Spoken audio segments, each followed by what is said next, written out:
Y estamos en Fusión Crear en uno de los espacios que particularmente a mí más me gusta, junto a la señora Alicia Bricio, que es Los Maestros y sus Males.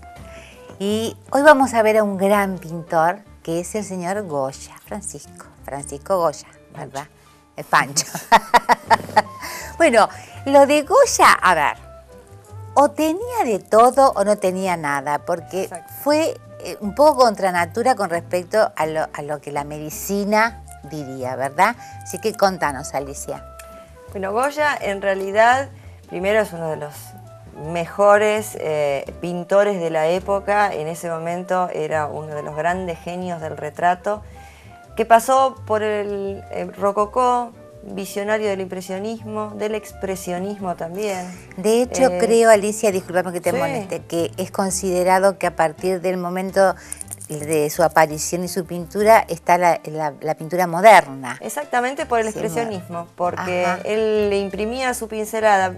Imaginemos que venía del rococó, una pincelada muy prolija, Sí. y terminó siendo una pincelada muy sentimental, muy cargada de sentimiento, sobre todo en los personajes, en los gestos que le imprimía, una pincelada pesada, pastosa, que empezó justamente como provocador de todo un movimiento que después fue el expresionismo y de la escuela moderna. Por eso se lo reconoce como un visionario a él. Ajá.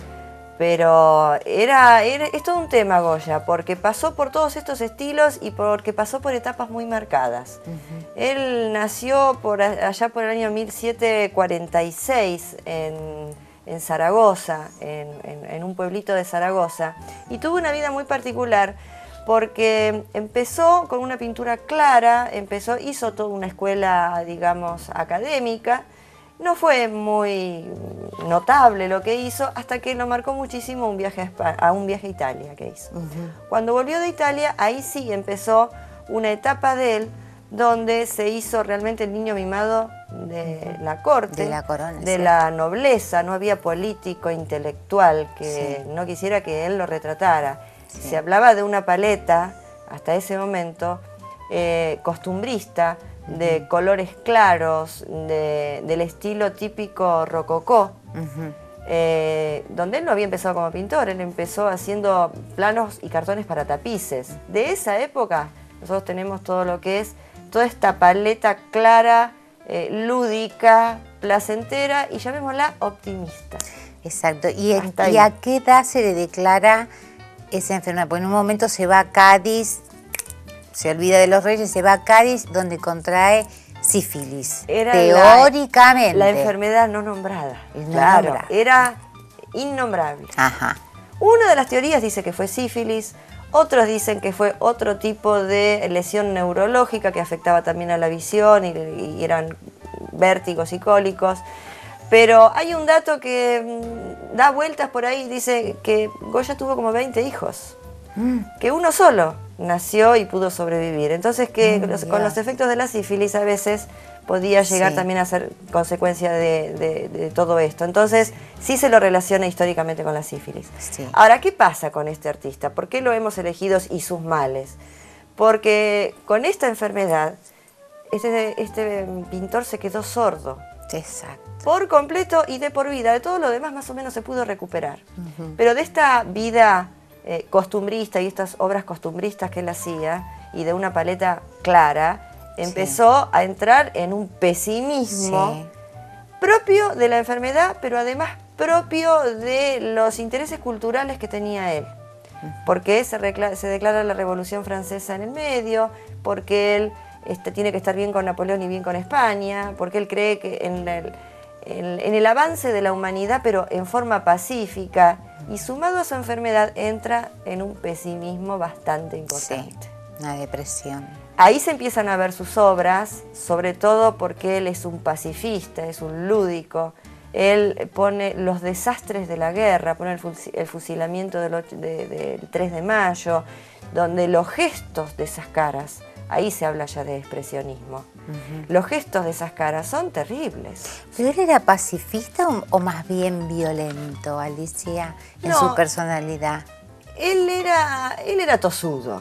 Sí. Él era tosudo, era terco, pero él creía en la evolución de la humanidad a través de la paz y no de la guerra. Y él empieza a satirizar un poco todo esto. Él tiene una serie de grabados que son bastante satíricos, pero vemos que él puede criticar todo eso desde una mentalidad relativamente optimista. Pero cuando ya pasamos a la época de la Revolución de Mayo, donde empiezan las sombras oscuras, donde empiezan las paletas a oscurecerse, donde él empieza a estar triste por su sordera, por su soledad y por la situación social. Sí. Empieza a estar triste por la desilusión de la monarquía, porque veía que iba a estar frenado el avance de todo el progreso que se iba a dar. Sí. Estaba triste. Sí. Y empezó a estar básicamente solitario y pesimista. Sí. Entonces, yo lo definiría como una personalidad que termina siendo un atormentado. Sí.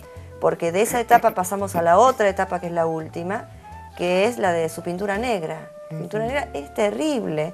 Si se ven, por ejemplo, las viejas, si se ven esos fondos absolutamente oscuros con iluminaciones de abajo típicas del tenebrismo, fantasmagóricas. Sí, es cierto. Esa paleta cambió, es otra persona la que pinta. Sí, respondió a la personalidad de él, al estado depresivo y, como decís vos, pesimista que entró. Inclusive toda esa teoría de la sífilis y todo eso realmente no es del todo cierta, porque de pronto la sífilis tiene toda una serie de antecedentes que salen después, que es parálisis total, que termina en la demencia total, cosa que a él no le pasó nunca y murió a los 80 años. 82 años, murió de una ACV. Una ACV. Y seguía pintando, porque incluso una de sus últimas pinturas, y acá hay algo que demuestra la lucidez de él. Él parece recobrar en el último hálito un poco de optimismo, porque pinta, después de toda esa pintura negra, una pintura que es la lechera, con una, como dicen, la media sonrisa de la Gioconda. Ajá. Pero realmente podemos hablar de un personaje tormentoso porque tuvo una enfermedad, sí, la tuvo, que quedar sordo.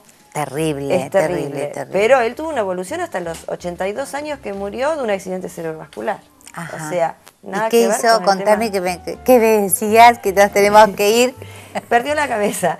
No, este pintor falleció y en el cementerio está el cuerpo menos su cabeza, porque él donó su cabeza para el la estudio. cabeza. Lo bien Hubo- que hizo. Muy bien.